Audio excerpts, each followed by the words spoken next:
So throughout the years that I've been involved in technology strategy, I have a technology background, I've been involved with startups in the past, so my technology strategy experience isn't solely within the nonprofit sector. I've seen common mistakes that people make when it comes to technology strategy. And the first one that I mentioned earlier is that people focusing too soon on the tools. They get tied up in the weeds way too early in the process, and they never get out. They never implement a strategy. And that's a tremendous failure. If you can't even formulate a strategy, then you went the wrong way about tackling the problem altogether. The second one is that people don't allow room for things to go wrong in their strategy. As I use the analogy of a workout plan, some days you get sick, so the gym might close, your car might break down, and in your strategy, you want to have breathing room. You want to give room for unintended consequences or unexpected events that might take place. And that's something that takes time, because at first, we just have this ideal plan, but you always have to have on your team somebody who asks the what if question. What if this vendor stops selling us things? What if the job market crashes? Et cetera, et cetera. You want to have these sort of I wouldn't call them emergency plans, but some sort of breathing room that you want to have at each step of your strategy plan. This leads me into another one, that is, you don't want to use textbook strategy. Textbook strategy is nice for school, and I'm sure it gets you good grades, but in the real world, it does not apply. As I said, there's always things that are changing, always things that you did not account for in your plan. So you want to be nimble and flexible when it comes to that. And one major mistake that people make is that people strategize just to strategize. You don't just do strategy to just write a strategic plan.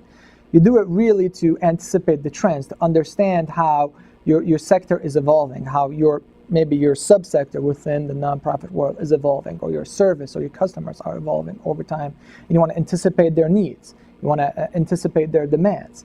And Steve Jobs, for example, of Apple, is tremendous at anticipating or even creating needs. Nobody needed an iPad, but he went and anticipated that and created an iPad. And now he created a need that didn't exist before. And that's something that us as humans, we can do with a little bit of training. So one exercise that many people can do is, if you had dots on a curve and you see a stock market up and down, you have a good sense if it's going up or going down based on the overall trend. And obviously that's not a guarantee of success. The foresight is to foresee when it's going to go down before it goes down. And this can be applied to the nonprofit sector. You have to look at the realities on the ground. What are the politics? What are the laws? What are the construction on University Avenue? How is that going to affect your plan? Et cetera, et cetera. So really having that, looking outside of your plan, taking a step back and looking at the broader trends is very important in strategy, because otherwise you are doing it's almost like an oxymoron. You in day-to-day work within a strategic plan.